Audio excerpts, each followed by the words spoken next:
Supreme court کا 2 ماہ 11 دن بعد مخصوص نشستوں کے کیس کا تفصیلی فیصلہ جاری 70 صفحات پر مشتمل فیصلہ جسٹس منصور علی شاہ نے تحریر کیا الیکشن کمیشن کا 1 مارچ کا فیصلہ آئین سے متصادم قرار انتخابی نشان نہ ہونے پر مخصوص نشستیں نہ دینا اضافی سزا ہے سپریم کورٹ نے تفصیلی فیصلے میں الیکشن کمیشن کے کردار پر سوالات اٹھا دیے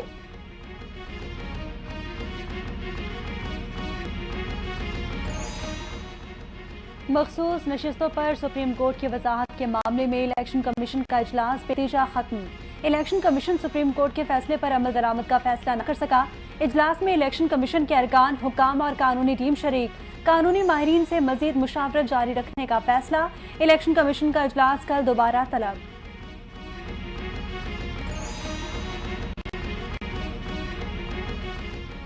قانون سازی پارلیمان کا حق ہے عدالت نے ترمیم پر کوئی رائے نہیں دی پی ٹی آئی کیس میں فریق ہی نہیں تھی وفاقی وزیر قانون اعظم نذیر تارڑ کی پریس کانفرنس کہتے ہیں میرے لیے سپریم کورٹ کے تفصیلی فیصلے میں نئی چیزیں ہیں آزاد امیدوار کے لیے ضروری ہے کامیاب ہونے کے بعد 3 دن کسی جماعت میں شامل ہو تفصیلی فیصلے کے بعد نظر ثانی کی درخواست غیر مؤثر نہیں ہوئی سارے سوالات پہلے کی طرح ہی موجود ہیں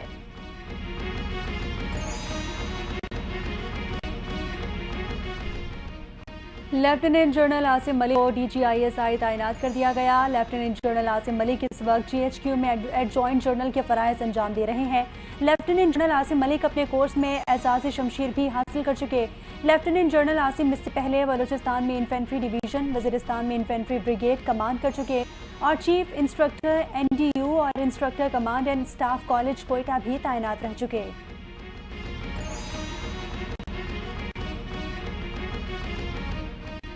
بانی پی ٹی آئی نے پریکٹس اینڈ پروسیجر کمیٹی میں چیف جسٹس قاضی فائز عیسیٰ کے خلاف دوبارہ درخواست دے دی چیف جسٹس قاضی فائز عیسیٰ پی ٹی آئی اور بانی کے خلاف جانبدار ہے چیف جسٹس کو پی ٹی آئی کے کسی کیس میں بینچ کا حصہ نہ بنایا جائے درخواست کا متن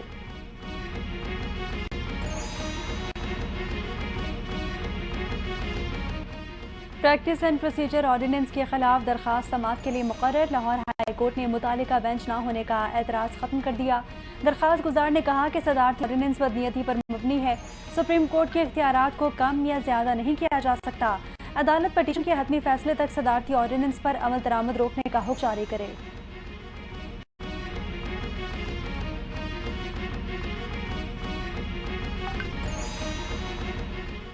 ایف آئی اے نے توشہ خانہ 2 کیس میں ٹھوس ثبوت اور شواہد حاصل کرنے کا دعویٰ کر دیا سپلیمنٹری چالان کے بعد کیس نیب کورٹ سے ایف آئی اے کو منتقل کر دیا گیا بانی پی ٹی آئی کے بطور وزیر اعظم سابق ملٹری سیکرٹری بریگیڈیئر محمد احمد بھی گواہوں میں شامل ایف آئی اے کے مطابق دونوں نے مالی فائدہ حاصل کیا اور مس کنڈکٹ کے مرتکب ہوئے بانی پی ٹی آئی اور اہلیہ کے خلاف ٹھوس ثبوت شواہد موجود ہیں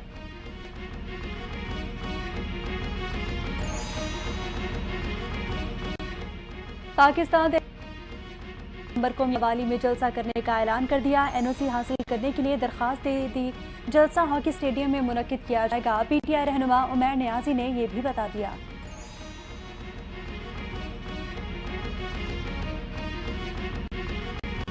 معافی شافی نشتہ وزیر اعلیٰ خیبر پختونخوا علی امین گنڈپور نے معافی مانگنے سے صاف انکار کر دیا ویڈیو بیان میں کہا مجھ سے معافی وہ مانگے جنہوں نے میرے لیڈر کے گریبان میں ہاتھ ڈالا معافی شافی پر بات نہ کرو معافی پر بات کی گئی تو پوری زندگی معافی مانگو گے پنجاب حکومت کا غلام نہیں جو معافی مانگوں علی امین گنڈپور نے جمعے کے روز ملک بھر میں احتجاج کی کال دے دی اتوار کو میاوالی میں جلسے کا بھی اعلان کر دیا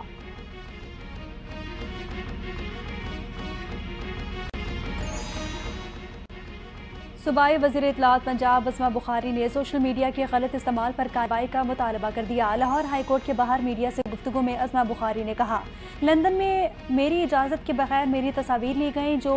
ٹویٹ کیے گئے میں بتا نہیں سکتی اظہر صدیق نے جعلی دستاویزات جمع کرائیں اور بعد میں معافی مانگی فلک جاوید کے والد نے میری ویڈیو کا الزام بھی مریم نواز پر لگا دیا مزید کہا کہ علی امین گنڈاپور کی گندی اور گھٹیا گفتگو کا علاج ہم نے کر دیا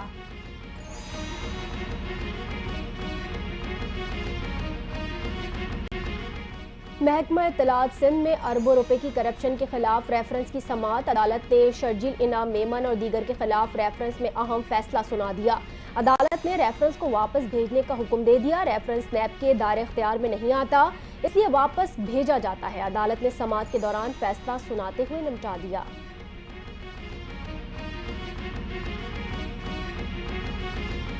گورنر خیبر پختونخوا فیصل کریم کنڈی کہتے ہیں 11 ممالک کے سفارتکاروں کی حفاظت پر مامور اہلکاروں پر حملہ تشویشناک ہے۔ سوات میں پولیس وین پر دہشت گردوں کے حملے کی مذمت، کہا اس عمل سے خیبر پختونخوا کے سفارتی طور پر تنہا ہونے کا خطرہ ہے۔ یہ واضح ہے کہ کے پی حکومت قیام امن کی کوششوں میں مخلص نہیں، صوبائی حکومت کی بے عملی دہشت گردوں کی حوصلہ افزائی کر رہی ہے۔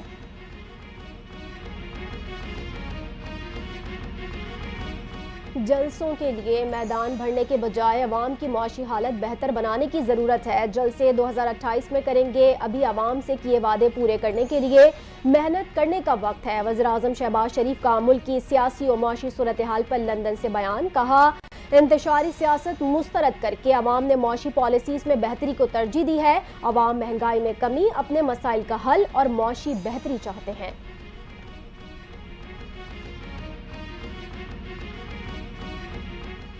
حکومت سے معاہدے کی 45 دن کی مدت آج مکمل، کل منصورہ میں آئندہ کی راہ عمل کا اعلان کریں گے، لوگ تیار ہو رہے ہیں، احتجاج کا دائرہ وسیع ہوگا۔ امیر جماعت اسلامی حافظ نعیم الرحمان کی کراچی میں پریس کانفرنس، کہتے ہیں پہلے شٹ ڈاؤن ہڑتال کی، اب پہیہ جام کریں گے، حکومت کو عوام کو ریلیف دینا پڑے گا۔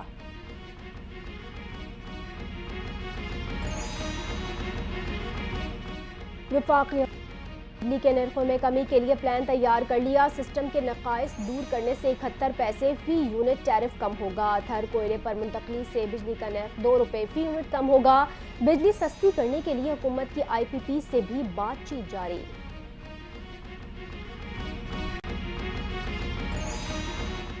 موٹر وے طرز کا ایک اور واقعہ، پاکپتن میں ڈکیتی کے دوران ڈاکوؤں کی 17 سالہ لڑکی سے اجتماعی زیادتی، 2 موٹر سائیکل پر سوار 4 مسلح ملزمان نے بہاول نگر سے پاکپتن جانے والی فیملی کو روکا، لوٹ مار کے بعد لڑکی سے زیادتی کی اور فرار ہو گئے۔ ڈاکوؤں نے نقدی، موبائل اور طلائی زیورات بھی چھین لیے، نامعلوم ڈاکوؤں کے خلاف مقدمہ درج۔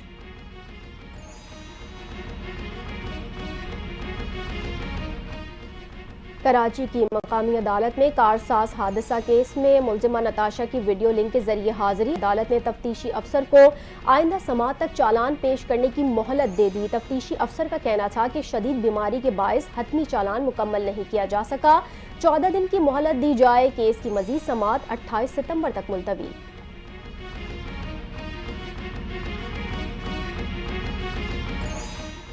اسرائیلی طیاروں کے لبنان میں 80 فضائی حملے، حزب اللہ کے اہداف پر حملوں کا دعویٰ۔ اسرائیل کی جانب سے آج ہونے والا حملہ غزہ جنگ شروع ہونے کے بعد اب تک کا سب سے بڑا فضائی حملہ تھا۔ عرب میڈیا چین نے اپنے شہریوں کو اسرائیل اور لبنان چھوڑنے کی ہدایت کر دی۔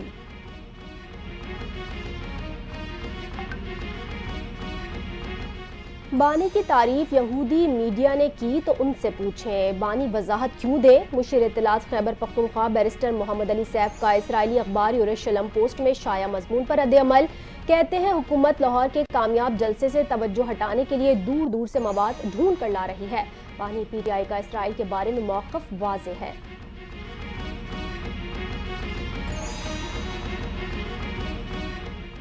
وزیر اعظم شہباز شریف کی سالگرہ پر چینی صدر شی جن پنگ نے مبارکباد کا خط لکھ دیا، نیک تمناؤں کا اظہار، لکھا کہ دونوں ملک کٹھن اور اچھے وقتوں کے اسٹریٹجک تعاون کے شراکت دار ہیں۔ تاریخ گواہ ہے کہ دونوں ملکوں نے ہمیشہ ایک دوسرے پر بھروسہ کیا، دونوں ممالک کے مضبوط رشتے پر بدلتا عالمی منظرنامہ کبھی اثر انداز نہیں ہوا۔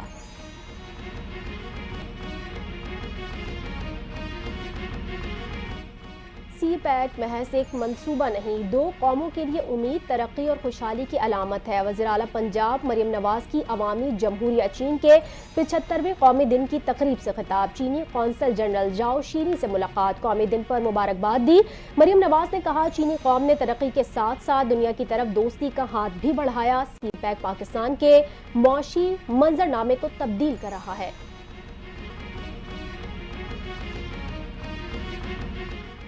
بلوچستان میں کانگو کی بگڑتی صورتحال، کوئٹہ کے اسپتال میں زیر علاج کانگو وائرس کا مریض انتقال کر گیا۔ بلوچستان میں رواں سال کانگو وائرس سے اموات کی تعداد 9 ہو گئی۔ کوئٹہ کے 16 سالہ خان محمد کو گزشتہ روز تشویشناک حالت میں اسپتال لایا گیا تھا۔ اسپتال انتظامیہ کے مطابق مریض کی حالت مزید خراب ہونے پر انتقال کر گیا۔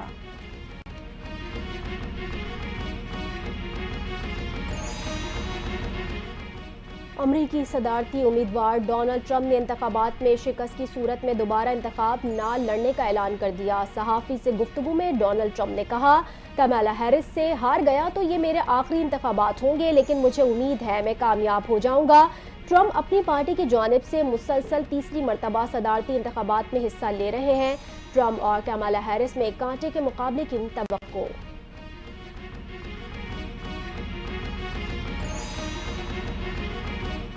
اور جنوبی افریقہ نے افغانستان کو تیسرے ون ڈے میں 7 وکٹ سے ہرا دیا۔ 3 ون ڈے میچوں کی سیریز 2-1 سے افغانستان کے نام رہی۔ شارجہ میں کھیلے گئے سیریز کے تیسرے ون ڈے میں افغانستان کی جانب سے دیا گیا 170 رنز کا ہدف جنوبی افریقہ نے 33ویں اوور میں حاصل کر لیا۔ جنوبی افریقہ کی جانب سے ایڈن مارکرم 69 اور کرسٹن سٹیٹس نے 26 رن سکور کیے۔